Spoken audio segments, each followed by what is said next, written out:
Oh. I'm here in the snow-covered woods, trying to survive. All right, let's see what's in the pack. Okay, so in the pack, well, first we can see right on the outside, we've got a GorillaPod with a phone mount. That's gonna come in handy. Okay, this is a Sandmarc Action Year set of filters for the iPhone. So, looks like we're gonna be using our iPhone and doing another review today.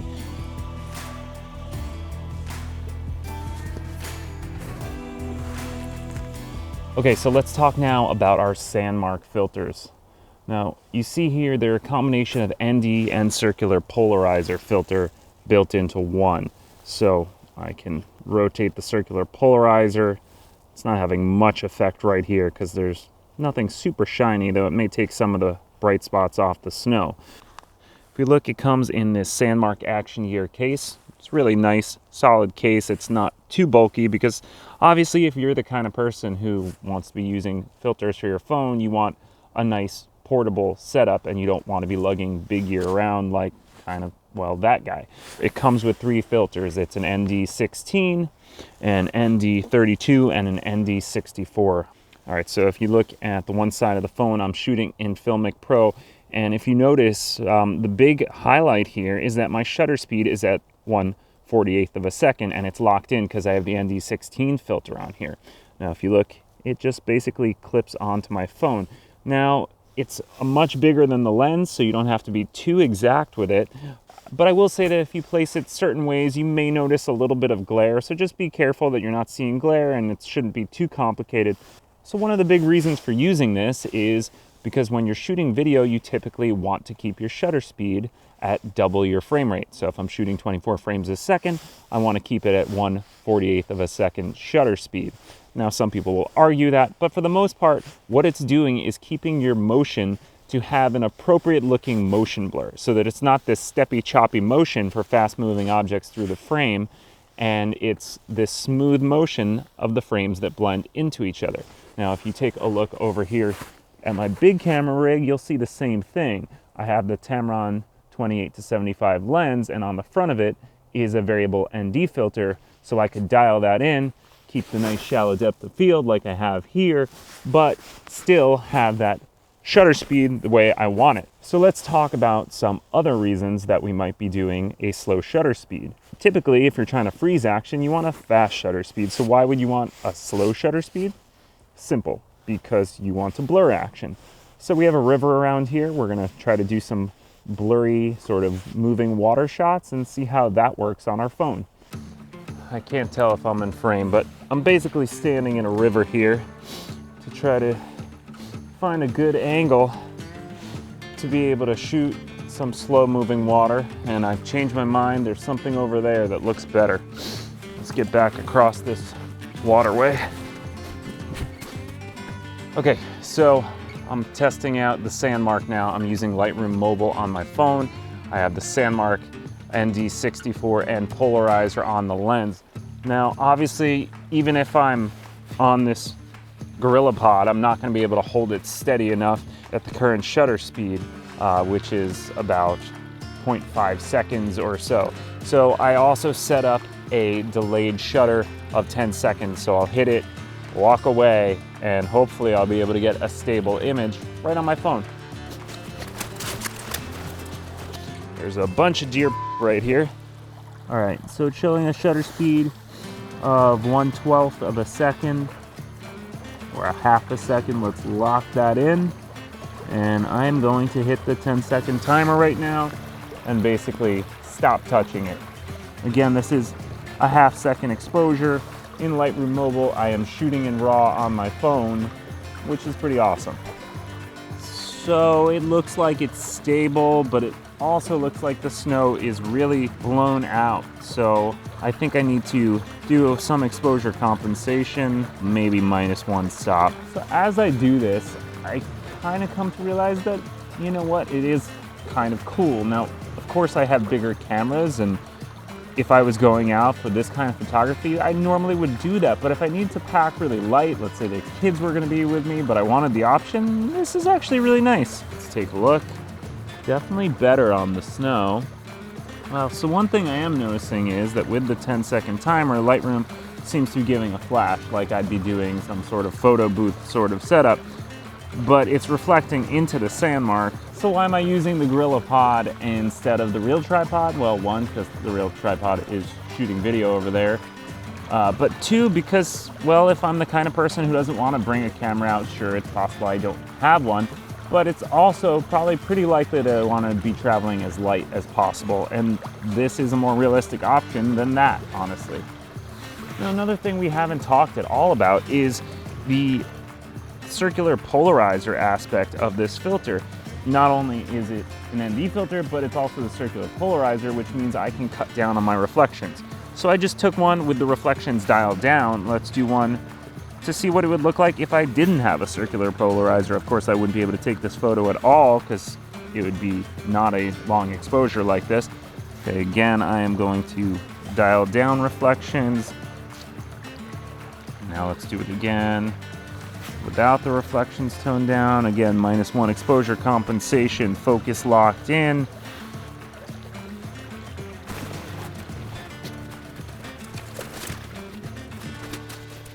It's day 2. I made it through the night. Still haven't found any food. I'm not sure if I could drink this water. Feeling weak, my head hurts. But the good news is I found a gimbal. I've got the DJI Osmo Mobile 2 here. I also found a different tripod. So I'm out here and I'm doing a motion time lapse, but the big thing here is that I'm doing a motion time lapse with a slow shutter speed. If you look at the screen, you'll see the shutter speed is 1/13 of a second, and that's something I definitely could not achieve without the Sandmarc ND64 polarizer on there. Now, if we're talking about downsides on these Sandmarc filter, there are some. One is that it has this clip, and it can block part of your screen. Other sort of potential issue with that clip is, well, that you see that there is light that is getting in behind it, which can theoretically bounce off and back into your lens, causing flare or glare or things of that nature, which is not the best.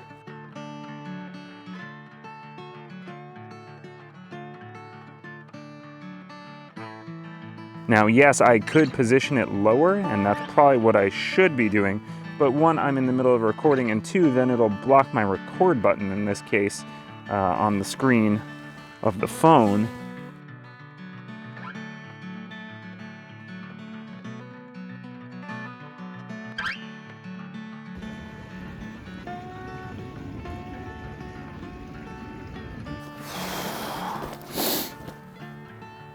Day 17. Well, the weather has warmed up. No jacket anymore and the snow's all melted, but the bad news is still no food, still no water. Hair's doing pretty all right. 17 days, not too shabby. Anyway, I think what I'm gonna try to do right now is to attempt to fish the river, see what happens, and hopefully I catch something to eat. Things are grim. I see a few little guys. See what happens.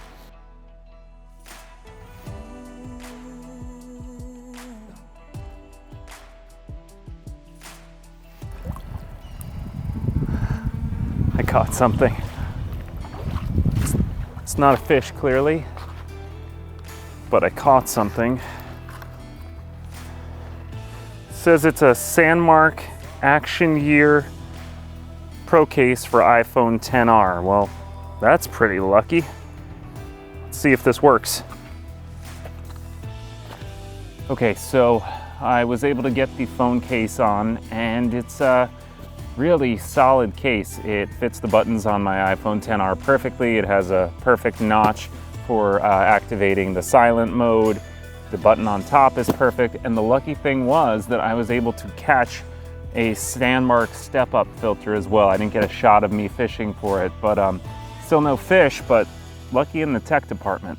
So now that I have the step-up filter, basically the case, what makes it unique is it has some threads on the back, and you could attach a step-up filter, and then I could take out my Sandmarc filter pack and Should we try an ND32? Let's get adventurous, people. All right. So here's the ND32, and all I should have to do is just screw it onto the back of the case, and let's see how my fishing skills are. Yep, perfect. So now I could try some time lapses again, and hopefully shouldn't have any issues with light leak this time, because the great thing about this now is light can't get behind the filter even though it is extending past the phone, because the step-up ring has a solid back. So should be good. Let's shoot some time lapses and see what happens.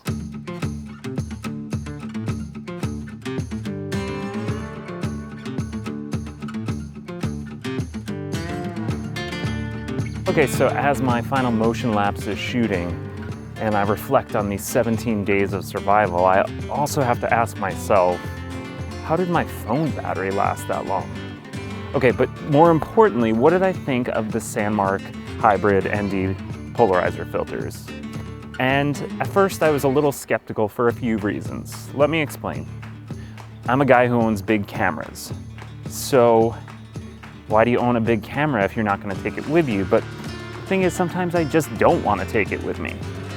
But it's kind of nice to still have the ability to do things like long exposures and polarizing filters, and have that with you, and maybe take a GorillaPod and have a kit ready to go and make cool images and video with. So that part is solved, and then I thought, yeah, but it kind of has this light leak problem with the clip. So my recommendation is this. I really like the filters, and if you're looking for phone filters and that's something that interests you, if you're into video and you need to slow down your shutter speed, it's an absolute necessity. If you're into long exposure photography. So I think the Sandmarc filters are a great iPhone filter. And now that I've solved the problem by using the phone case instead of the clip, I highly recommend them. I would just say spring for the case and the step-up filter. And the clip's okay if you're really in a hurry and you can kind of work around the flare issue, but I think the case is just a better option. Plus it's a really nice phone case. So yeah, I think I really like these filters, and I think you will too. Just spring for the case. If you like this video, please subscribe to the channel and please hit the like button. I think I just heard people. Wait a minute. I don't think I'm in the wilderness at all.